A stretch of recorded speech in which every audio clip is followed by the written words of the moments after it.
Shalom, meus queridos, tudo bem? Então, esse vídeo é um vídeo para a nossa comunidade aqui em Campinas, é um vídeo da nossa Parashat Hashavua, um pouquinho atrasado, mas nós vamos fazê-lo para deixar registrado aqui, obviamente, né? Vamos deixar ele aqui registradinho para a nossa comunidade. Nós fizemos um resumo rápido sobre a Parashat Bereshit, não é? E eu estou usando como parâmetro, né, vamos colocar assim, o texto do nosso Rabi Menachem Mendel Schneerson, Luz da Torá, que é uma coletânea, né, dos comentários do Rabi Menachem Mendel Schneerson, de Chabad, que eu particularmente, pessoalmente, amo de paixão. Eu não sei se está me ouvindo legal, acho que vou trazer esse microfone para cá, né? Não estou confiando muito ali, ele tão longe de mim, né? Som, dois, acho que ele está fazendo o trabalho dele, acho que não está ruim não, né? Vou deixar ele aqui, não está ruim não. Mas eu gosto, né, da filosofia Chabad, dos escritos de Chabad, né? Eu tenho aqui o Tania, é um texto que eu gosto, né, leio, e só que o Tania é um problema, né? Toda vez que eu leio e acho que entendi, eu volto para ler de novo, porque eu sei que o Tania, né, toda vez que a gente lê e acha assim, não, agora eu entendi, lê de novo que você não entendeu. E aí é sempre isso que eu faço. Eu leio, caramba, entendi, que legal. Aí, peraí, deixa eu ler de novo. E eu vejo que eu não entendi. Né? Então, apesar dos comentários, né, é um comentário maravilhoso, você que vai me assistir depois, né, que vê... não está nem aqui, está lá na minha cabeceira. Não, está aqui. Olha que comentário bacana esse aqui, viu? Do Tania, tá? É óbvio, isso aqui é para quem está estudando esse livro. Esse não é um livro para você estudar este livro. Este livro é um livro para você estudar o livro Tania, ou Tânia, como algumas pessoas chamam, né? Então, assim, deixa eu me centralizar aqui de novo. Pronto, eu me vejo pela porta ali, né? Que é esse aqui do Rabino Adin Even Israel. Maravilhoso, né? Maravilhoso. Muita coisa que eu li do Tania e achava que entendia, e o texto do Rabino me fez entender bem diferente, né? Muitas coisas bem melhores, né? Mas nós vamos dar uma pincelada rápida, né, na Parashat Noach, e amanhã nós vamos estar falando sobre a Parashat Lech Lechá, tá? Amanhã eu vou gravar mais uma aula aqui mesmo sobre a Parashat Lech Lechá. Não vou conseguir dizer qual o horário, porque nós estamos em final de ano já, né? Então a gente está corrigindo prova, corrigindo trabalhos e etc. Então, né, as escolas já vão entrar em férias e eu estou, né? Sou professor, né? Então estou bem atarefado. Mas hoje a gente vai falar sobre a Parashat Noach. Noach é a Parashá de Noé, né? Parashá Noé, tá bom? No português aí, pessoal. Não gosto do nome Noé, porque Noé quer dizer o quê? Né? Quer dizer nada, né? A não ser quando alguém diz assim, aí o outro diz, não é não. Não é não. Não é? Então, olha, viu? Não é? Então, em português, Noé, para nós, não é? Não é? Então, Noach quer dizer consolação. Noach vem nos trazer a ideia de uma espécie de conforto, né? Uma espécie de tranquilidade, né? Uma espécie de amenização de alguma coisa. Alguma coisa precisa ser amenizada e Noach traz essa ideia para nós, ok? Eu vou colocar esse microfone aqui. Eu não estou confiando nessa distância toda de microfone. Acho que aqui vai ficar melhor comigo aqui, ok? Então, a Parashat Noach, né, ela começa, olha que legal, como começa, deixa eu fechar aqui, não, vou fechar aqui, porque eu estava dando aula agora há pouco sobre o tabernáculo, né, e aí a gente vai fechar aqui, e fechar aqui, e fechar aqui. Pronto. Então, nós vamos fechando tudo que está em aberto aqui, que a gente não vai precisar agora. Deixa eu abrir a minha colinha aqui, que é a minha Bíblia. Eu uso uma Bibliazinha Davar. É uma Bibliazinha muito legal, eu gosto muito dela, um aplicativo até aplicativo cristão até, né? Para você ter imaginação, né? Para você imaginar. Mas é um aplicativo legal, um aplicativo bom, que me dá aqui, quer ver? Vou mostrar para você. Olha aí que legal. Me dá a transliteração, né? A tradução aqui no cantinho, a transliteração e o hebraico, gente. Me dá o hebraico aqui, olha que bacana, viu? O hebraico bem aqui, ó. Muito bem, muito bem. Tá vendo aqui? É isso aí. E aí a gente vai em Gênesis capítulo 6, verso 9, que é onde começa Parashat Noach, né? Ele toldot Noach. Noach ish tzadik tamim. Olha que interessante. Ele era um homem justo e era tamim, era correto, né? Em suas gerações. Ele era um homem reto, né? Tamim, correto, né? Hayá, né? Na sua existência, no seu estar, né? Hayá, né? No seu, né? Na sua vivência, tá? E aí, Hayá Bedorotaiv, né? Na existência da sua geração, dentro da sua geração, né? Ele existia como um homem tamim, tzadik, dentro da sua geração, ok? E o Eterno, né? Et Elohim, Hithaler Noach. E o Eterno Hithaler, o Eterno a própria palavra Hithaler, ele caminhava com Noé. Deus não anda, né, gente? Deus não anda. Rasva Shalom, a gente pensasse que Deus anda, né? Deus não anda, não é isso. Deus, ele observava Noé.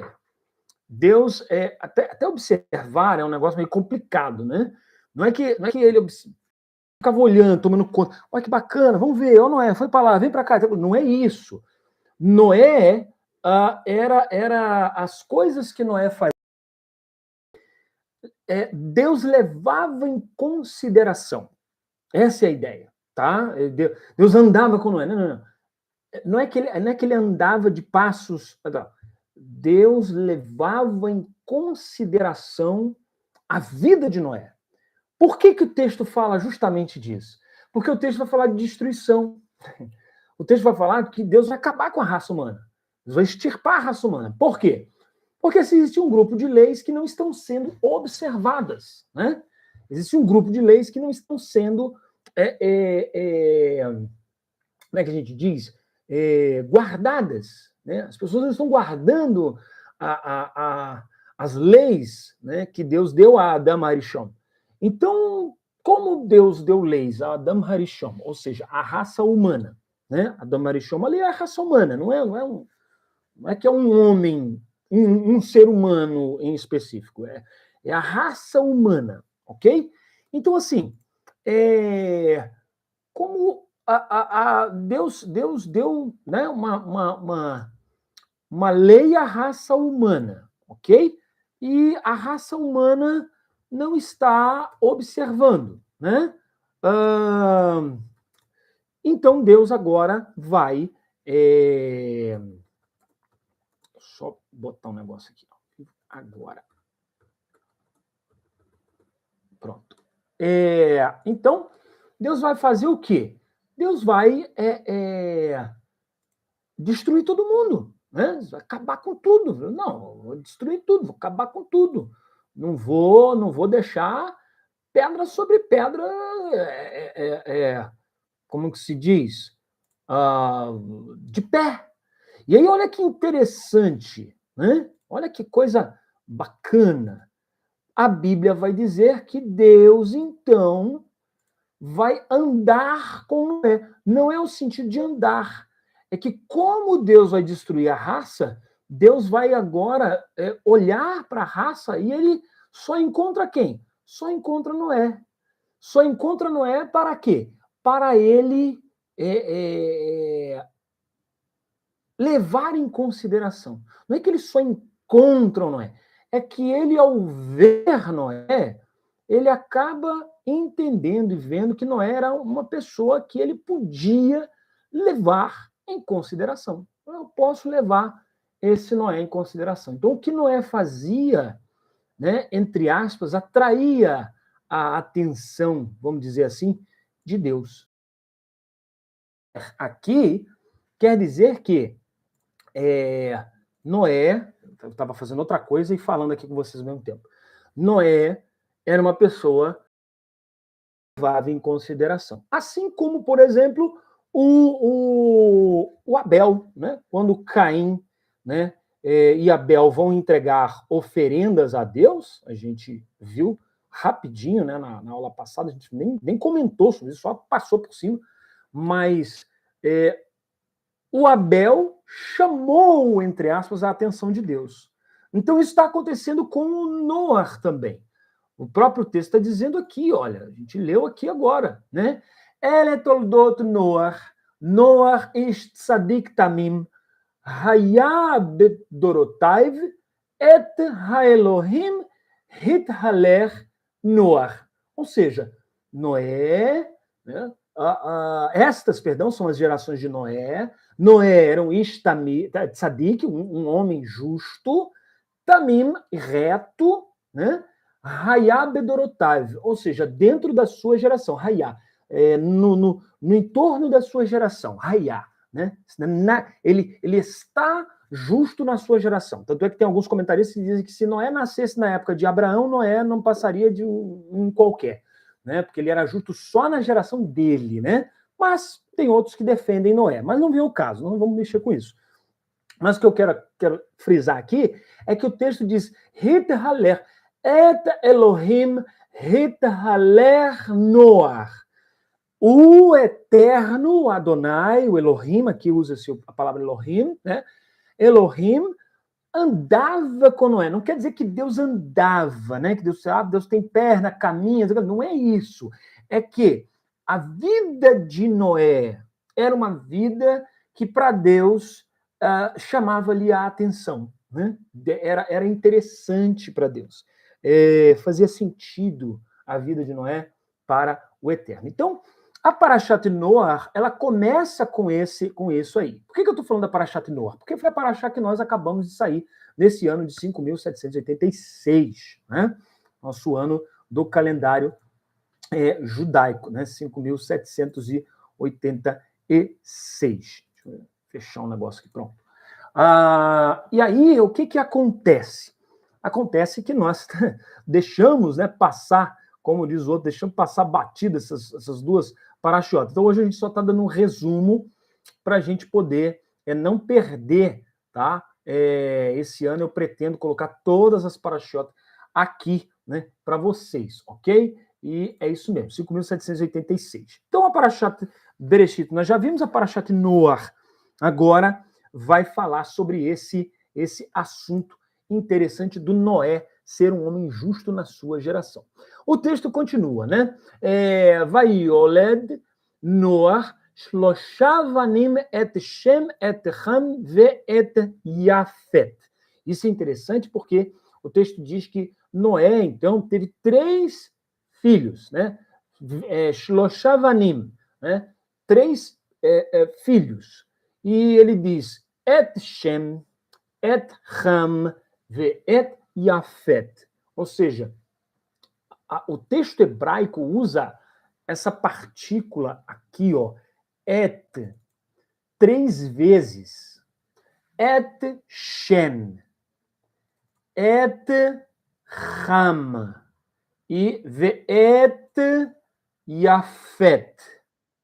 são partículas do que a gente chama de objeto direto. Partículas que indicam que Deus está agindo. Há uma ação de Deus, né? Há uma ação do Eterno, sabe? Sobre a vida destes homens. E não é, porque não é, e Deus, e Noé teve 100 cão e Jafé, como está no português, não é isso. Não é, o texto bíblico está dizendo ali, e Noé teve 100 e teve, a ideia é e teve, né? O Et está querendo dizer isso, né? E teve Ham, e teve Yafet. Por que o texto bíblico faz questão de falar que ele teve um, depois teve outro, depois teve outro? Quando a Bíblia repete essas coisas, ela está querendo mostrar alguma coisa, está querendo ensinar alguma coisa. E o que está querendo ser ensinado aqui, a priori, é que, como o Et, Aleph, partícula indicativa do objeto direto, a pessoa que sofre a ação, a pessoa do qual o verbo... A Bíblia... Cada um desses 3 homens, ele teve uma aura especial e específica, e queria trabalhar com cada um deles em específico e separado. Você vê que Sem, ou Shem, foi semitas, e há todo um trabalho sobre a vida de Shem. De Shem nascem os hebreus, os árabes, e assim por diante. De Jafé, ou Yafet, vão nascer todo aquele povo europeu, aquele povo grego, etc., toda a região, né, da Europa ali para cima, né, e parte da Ásia veio de Jafé. E de Ham, ou Cam, né, vai sair todo aquele pessoal que está ali no entorno entre o Canaã para a África, de Canaã para a África, né? Vai nascer, vai descender, todo mundo vai nascer de Canaã. Ou seja, o mundo era dividido em 3 grandes blocos, né? 3 grandes blocos. E Sem foi o que ficou menorzinho. Ficou no meio ali, né? Um povo ali, bem no meio, Arábia Saudita, né? Parte de Canaã, ali onde hoje é o Irã, o Iraque, né? E aquelas regiões de cima, né? E tal, Líbano, e por aí afora. Tá? Então, a Torá está mostrando para nós que esses 3 homens serão objetos, né, do Eterno Todo-Poderoso, né, que vai trabalhar com cada um deles em específico. Por isso que o texto bíblico está dizendo em hebraico, né? Cadê? Vaioled Noach Shlosha Banim, né? O Vanim, perdão, o Beto está sem, por essa mania sefaradi, né? Vanim. Et Shem, et Ham, ve et Yafet. Então Deus vai trabalhar com cada um. Vai trabalhar com Shem, vai trabalhar com Ham e vai trabalhar com Yafet. O texto então continua. Vatishachet haaretz lifnei haElohim vatimale haaretz Hamas. Ou seja, a terra se encheu de Hamas. Hamas, por mais que a palavra seja parecida, né? Não sei se tem uma ligação direta com o grupo terrorista lá, mas Hamas quer dizer violência, roubo, né? Está muito ligado ao roubo, está muito ligado à violência. Então, a terra se encheu de Hamas. E aí, ficamos aqui na leitura do texto, porque senão a gente vai ler o texto todo, vai até, né, o capítulo de número 11, verso 32, nós não vamos ter tempo para ler tudo isso aqui, vamos só mencionar algumas coisas da Parashá. Então, a priori, a gente já começa a entender que o Noar nasce num período extremamente pesado, extremamente complicado, extremamente difícil. E esse período extremamente difícil é um período em que Deus está para destruir a humanidade, porque é um período em que todos estão completamente voltados longe do Eterno, ok? E aí, o Reb Menachem, ele aqui essa paraxá em algum, né, o conteúdo da paraxá como nós a temos. Primeiro, até o verso de número 22, Noar constrói a arca. Depois, construindo e adentrando a arca, capítulo 7, do 1 ao 16. Dilúvio, aí vem o Mabul, né? A gente chama de Mabul, capítulo 7, 17 a 8, 14. Depois, uma ordem mundial, né? Uma nova ordem, porque agora só Noar, né? Só o consolo, só aquele que veio para trazer descanso, né? Dos trabalhos pecaminosos, né? Então, uma nova ordem mundial, do capítulo 8, 16 ao capítulo 9, 17. Depois, Noar se embebeda, né? Porque, infelizmente, a raça humana tem uma liberdade, mas não sabe usar dessa liberdade. Noar se embebeda, capítulo 9, 19 a 29. O novo mundo, capítulo 10, 1 a 32. A geração da divisão, capítulo 11, do 1 ao 9, onde o início, a família de Abraham, do capítulo 11, verso 10 até o verso 32, ok? Continuando, então, logo, não vou demorar muito, prometo a vocês, então, nesse resumo, Noar constrói a arca, do capítulo 6, verso 9, onde nós lemos, até o verso 22.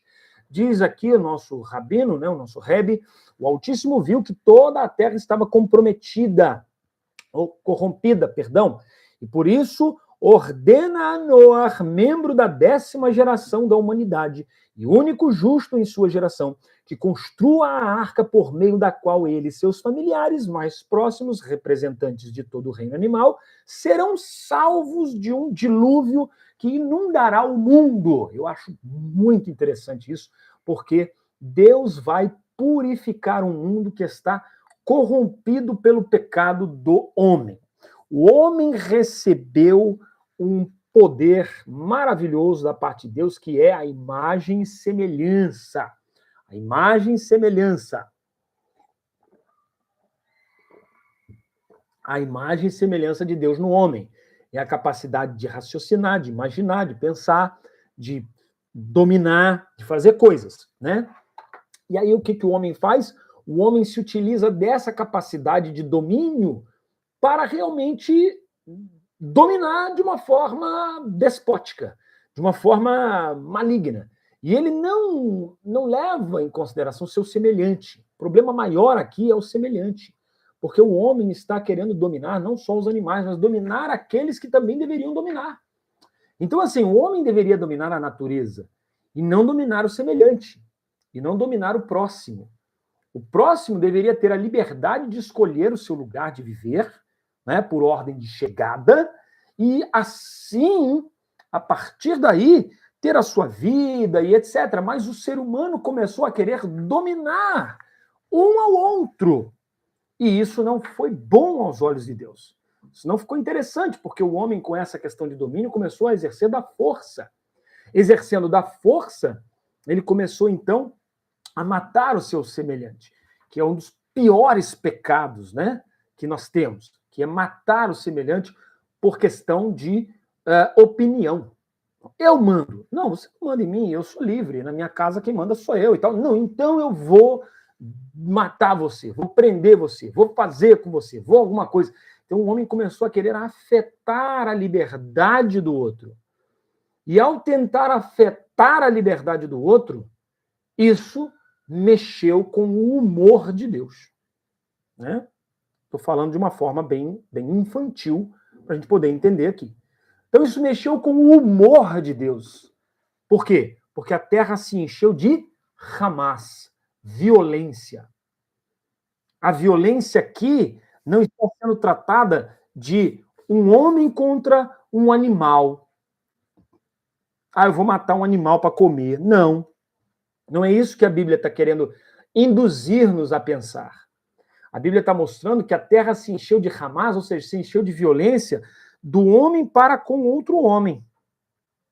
Um passou a matar o outro. Um passou a violentar o outro, a tomar a mulher do outro, a não respeitar a liberdade e a vida do outro. E isso mexeu com o humor de Deus, e Deus falou assim, quer saber? Vou acabar com tudo. Então, o Eterno, ao pensar em exterminar tudo, ele encontra Noar. E Noar passa a ser relevante para Deus. Isso quer dizer, Hithaler andou com Noé, Deus andou com Noé, quer dizer o seguinte, que Noé foi relevante para Deus. E a sua família, sua família principal, seus filhos e sua esposa, passaram também a ser relevantes para Deus, e Deus então falou, vou preservar vocês. Né? Então ele preserva a mulher e os seus 3 filhos, né? Mulher e os 3 filhos. Só um minuto.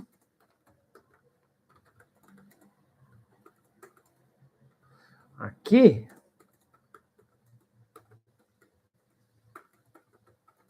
Pronto. Peraí. Deixa eu responder o rapaz aqui.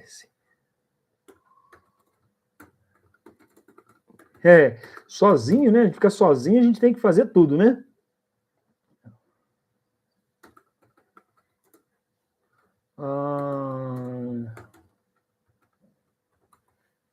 Pronto. Então, assim, o Eterno resolveu agora trabalhar com Noar e com a família de Noar.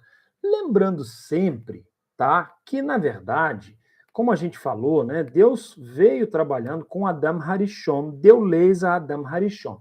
Adam Harishon ali não é uma pessoa em particular. Ali está falando da raça humana, até porque Adam quer dizer raça humana. Adam Harishon quer dizer o primeiro ser humano. Então dá a entender que há uma espécie primeva antes dessa espécie que nós conhecemos aqui.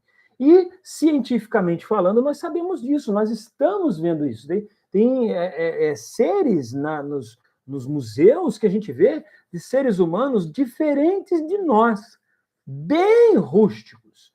Nós já nascemos numa idade frágil, porém avançada, ok? Frágil, porém avançada. Mas dá a entender que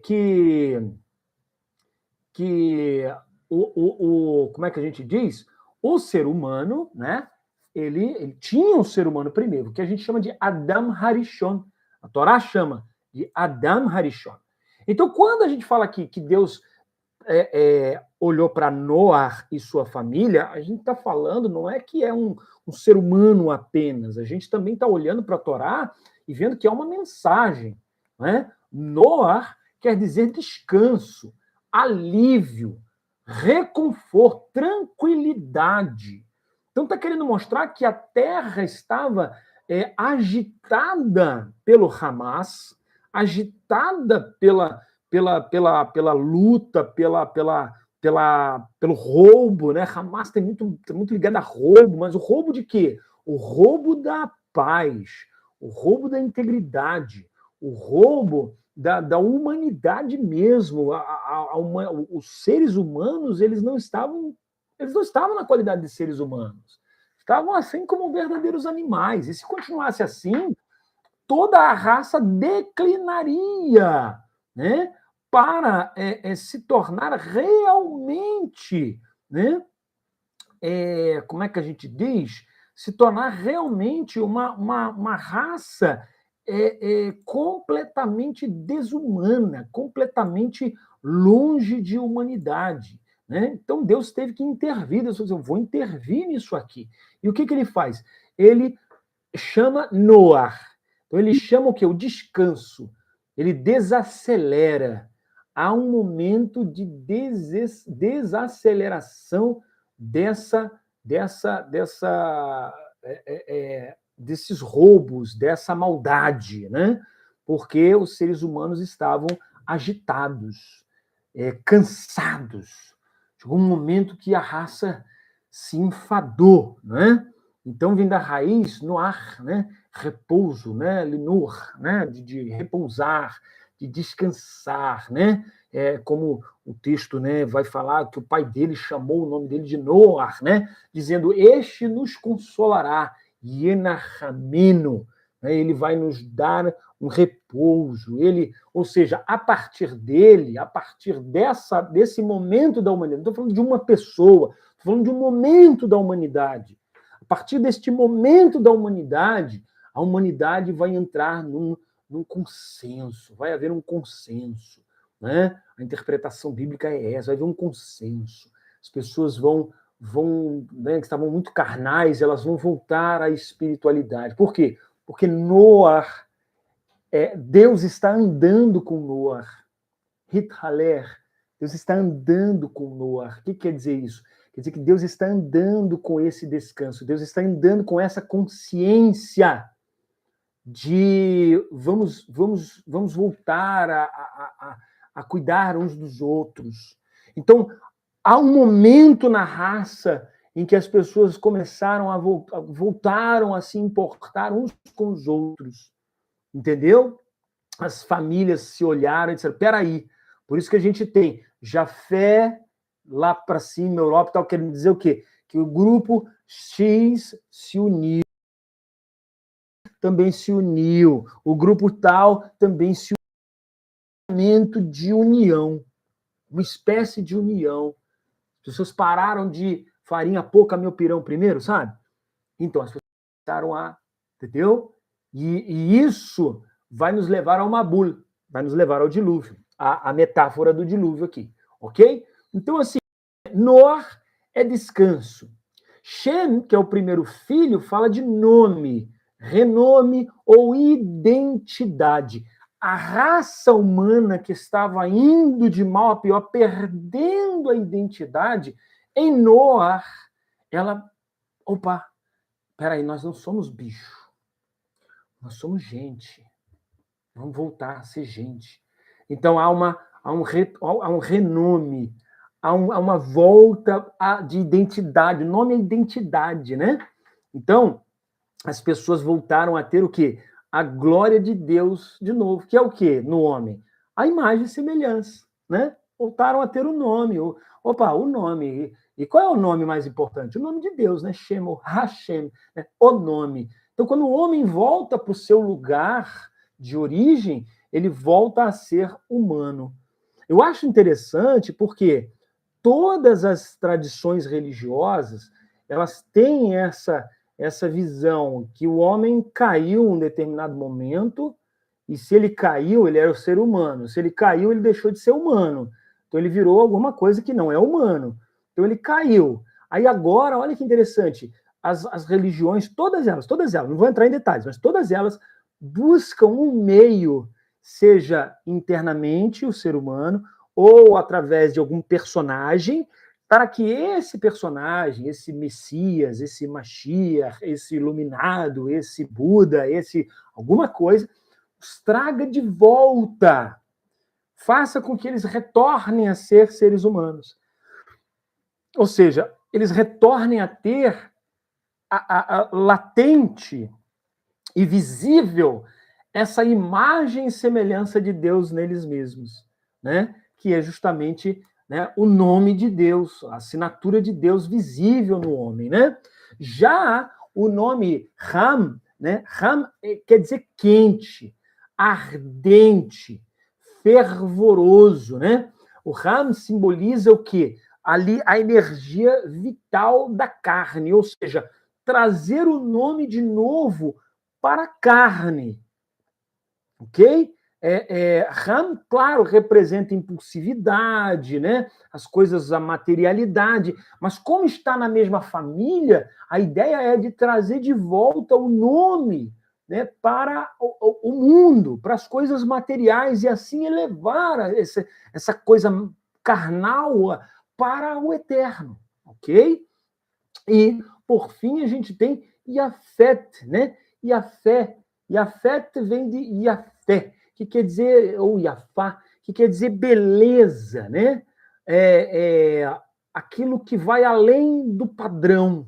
Porque o que é belo está além do padrão.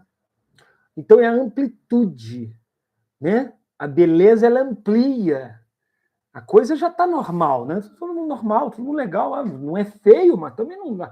Mas você olha assim algo, né?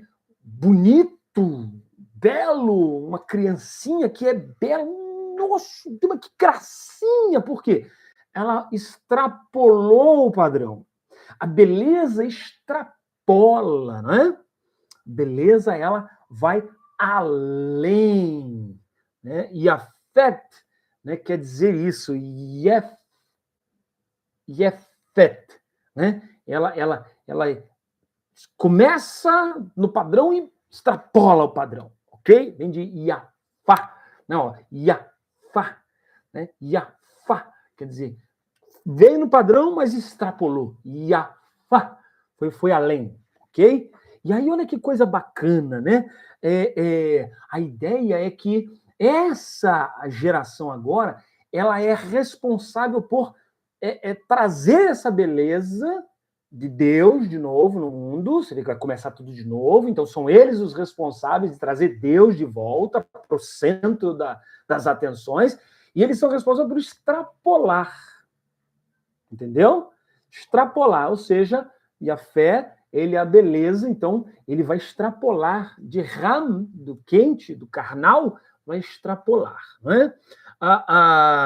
É interessante que as mulheres, né, elas têm essa ideia, né, também o nome das mulheres, né, eu abri aqui um texto meu aqui, né, as esposas de Noé e seus filhos, né, bom, a Torá não nomeia explicitamente as esposas de Noé e seus filhos, porém, nossa tradição, né, nos Midrashim, fala que a esposa de Noah, a Naamá, quer dizer agradável, doce, né, o Midrash Bereshit Rabá 23:3, identifica como Naamá, filha de Lemer, irmão de Tuval Caim, e diz que ela era justa e agradável. Por isso que o nome dela é Naamá, vem de Neimá, né? Agradável, Neimá, agradável, ok? A mensagem, né, de Neimut, né, a doçura e a graça, né, que acompanha o descanso. O descanso traz essa ideia, né, de tranquilidade, de doçura, né, de descanso mesmo, né, acompanhando o descanso, a doçura vem, né? Bom, a esposa de Shem, né, alguns dizem que era Tzedek Telbab, né, justiça do coração, né, que é Tzedek Elebab, né, justiça do coração.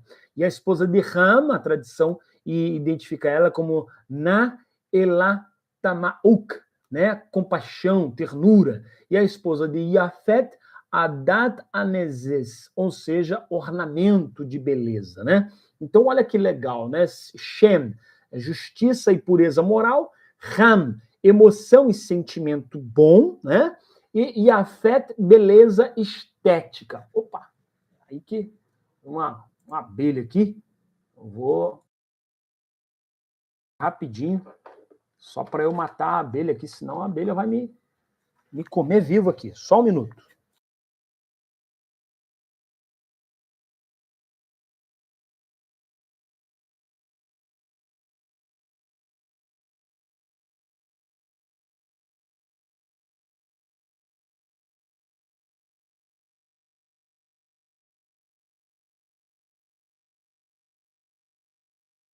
Puxa, desculpe. Tive que fechar a abelha ali no cantinho dela ali, senão ia me morder aqui. Desculpe, tá? Vamos lá. Então, os nomes, né, estão ligados a mensagens muito interessantes em seus significados, né? O Noah é o descanso, Shem é o nome, né, o divino na gente, o Ram é o calor da vida, ou seja, a vida voltando a ter significado, né, porque as pessoas passaram a não dar significado mais à vida, matar por qualquer coisa, e quando nós paramos de viver uma vida acelerada só no eu, e passamos a nos importar com o próximo, né? Então há um descanso, há uma troca de favores, há uma troca de amizades, né? E nós retratamos o nome divino na nossa vida, Deus passa a fazer parte do nosso ambiente, né? E aí a vida volta a ter aquele calor, aquela beleza, aquele sabor, né? Aquela coisa bonita, né? Então calor e beleza juntos ali. Ok? Para cá, né, para o nosso para o nosso texto, o Rabi Menachem diz que Deus ordena, né, que a arca contenha agora compartimentos, né, de madeira de cipreste e que seja untada por dentro e por fora com betume. Isso fala de que a arca, a nossa vida, a nossa casa, nosso meio de vida, né, ele precisa justamente ter essa proteção por dentro e por fora. Por fora, para que nada da chuva, do dilúvio, da destruição de fora entre. Então, nada de ruim do mundo, né, não pode entrar na nossa casa. Tem que ficar do lado de fora, ok? Tem que ficar lá fora. Por isso que Deus ordena betumar a nossa arca, nossa vida, nosso coração, se pode dizer assim, né? Por fora. E ele também ordena que nós façamos isso por dentro. Para quê? Para que nada de dentro vaze para fora. Ok? Então, nada de... Porque senão a arca dentro vazar para fora. Porque o que tem dentro? Alimento, água potável, todos os mantimentos e os animais, as pessoas, né? Então, nada de dentro vai vazar para fora e nada de fora pode invadir aqui dentro, ok? Bom, ele continua, né? A arca media 300 amot, né? Uma amá é mais ou menos um côvado, né? Cerca de meio metro, 50 centímetros, tá? E 50 amot de largura e 30 amot de altura, tá? A estrutura da arca, né, afinava para cima, até chegar a uma clarabóia, com uma amá quadrada de perímetro. A gente nunca parou para pensar nisso, né? Mas a estrutura da arca, ela vinha e ela meio que ia afinando para cima. Era como se fosse... Eu não gosto de falar isso, mas... É como se fosse uma pirâmide, né? A arca, né? Ela ia... Só fez um barco, fizeram um negócio, nada a ver, né? Nada a ver. A arca era como se fosse uma pirâmide mesmo, ok? Até chegar lá em cima, aqui em cima da arca, tinha uma janela, uma clarabóia, ok?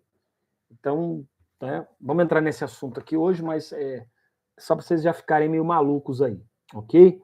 A arca era dotada de uma janela com uma abertura lateral e possuía 3 andares. O andar superior era destinado a acomodar pessoas e mantimentos, o intermediário abrigava os animais e o inferior ajuntavam-se os dejetos, né?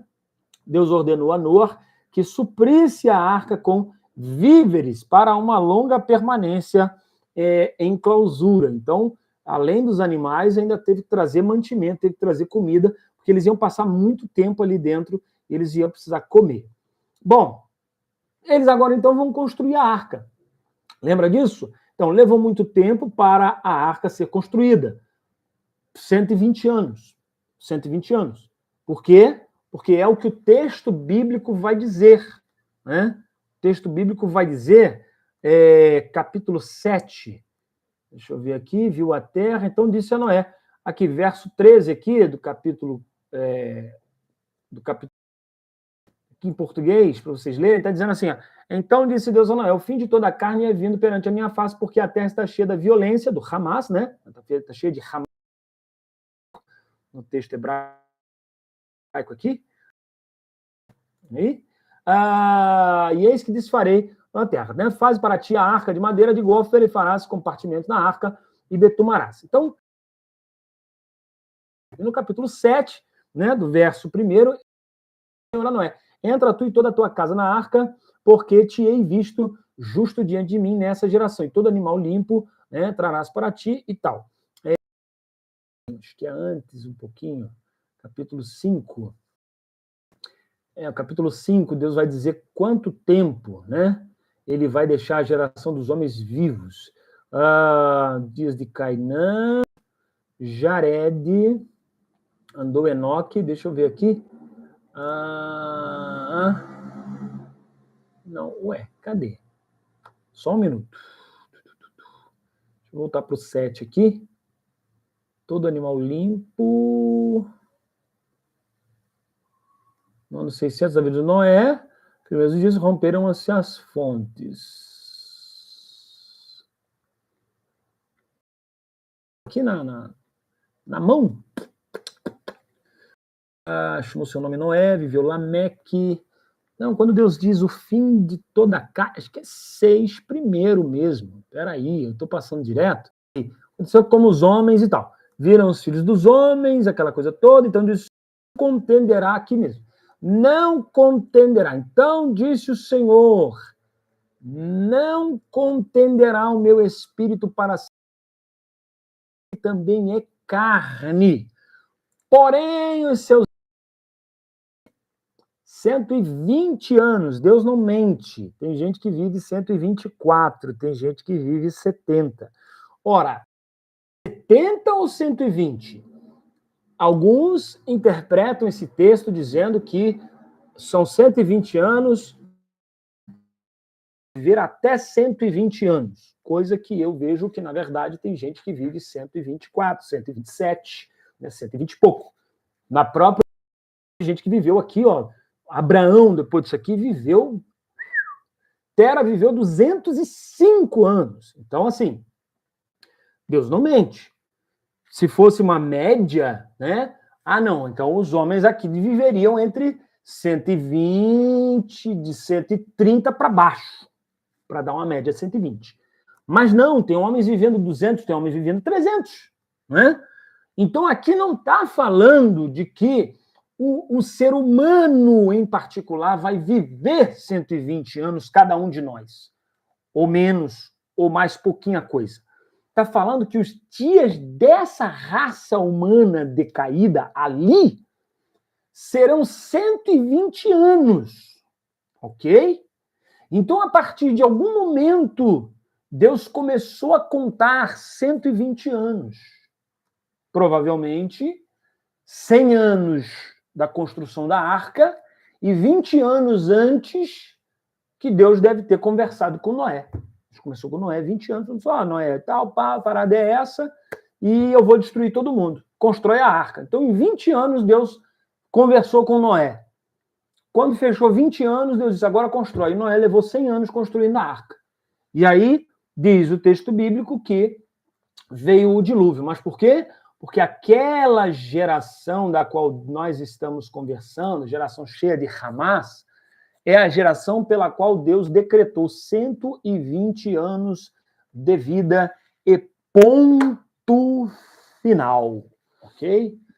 E ponto final. Opa, Êxodo, deixa eu achar aqui o Bereshit. Aqui, ó. Bereshit, aqui, vai dizer aqui pra gente, ó. Olha que legal. Capítulo 6... Parapam. Ai, ai, ai, ai, ai, ai, ai, ai, ai. E aí, ó, verso de número 3, no ano de 1536, a situação chegara, 1536 no nosso calendário, né, do tempo que o homem está na Terra, a situação chegará a tal ponto que Deus disse assim, meu espírito não continuará a deliberar, ou seja, a trabalhar de uma forma, a passar pano quente, né, para as coisas que o homem está fazendo, né? A tolerar, a palavra é essa, passar pano quente não, Deus não passa pano quente, a tolerar, a suportar essa maldade do homem sem agir com justiça, né? Até agora Deus não estava fazendo nada, né? A humanidade, sobre a humanidade eternamente, uma vez que ela, a humanidade, é carne, e não obstante, comporta-se com arrogância. Essa ideia de cada um por si, Deus por todos. Entendeu? Decreto, Deus falando, tá? Que ela terá 120 anos para arrepender-se. Se não o fizer, eu a exterminarei. A fim de encorajar a humanidade a arrepender-se, Deus ordenou a Noé que desse início à construção da arca, como será relatado no capítulo 6, versículo 9. A gente está no 3. Deus vai falar com Noé aqui embaixo no 9, ó. Estas são as gerações de Noé. Deus andava com Noé. Ou seja, Noé chamou a atenção de Deus. Em algum momento, Noé está andando com Deus sem mesmo perceber. Ou seja, pode ser esses 20 anos, porque depois tem 100 anos que Noé constrói a arca. Ok? Então, essa é a ideia. Não é que os seres humanos, cada um vai viver 120. Não. A raça humana aqui, nesse texto, Deus está dizendo, esse povo aqui vai viver só mais 120 anos. Se eles não se arrependerem, eu vou destruir todos eles. É 120 anos que eu estou dando de oportunidade para eles. Isto para permitir que aquela geração pecadora retornasse para Deus e que fizesse chuvar, ou seja, se arrependesse, né? Ao se arrepender de seus atos malévolos, contudo, os membros daquela geração não deram ouvidos às admoestações de Noar e, além do mais, zombaram da construção daquela grande arca. 7 dias antes do dilúvio, Noar é interpelado por Deus, né? Deus aparece para ele e lhe ordena preparar-se para adentrar na arca. Com 600 anos de idade, acompanhado de sua esposa, seus filhos e suas noras, ou seja, 8 pessoas, e 8 é significativo, por isso que a gente foi ver o nome deles e ver a mensagem que tem por trás do nome de cada um. Por quê? Porque são 8 pessoas. 8 é um número de transcendência. É um número que vai além do número 7. 7 é o número dos dias da semana, né? Dia 1, 2, 3, 4, 5, 6 e 7. No Shabat, descanso. Ok? Então, assim, 7 é o número que nós temos, de dias que nós temos. Por isso que Deus fez o mundo em 7 dias. Ok? Então é um número, o quê? Completo. Completou, acabou. Completo porque completou. Deus completou a obra. Acabou, não vou fazer mais nada. Já, o que eu tinha que fazer, eu já fiz. Então, 7 é um número fechado. Quando tem 8, o número 8 fala de transcendência, fala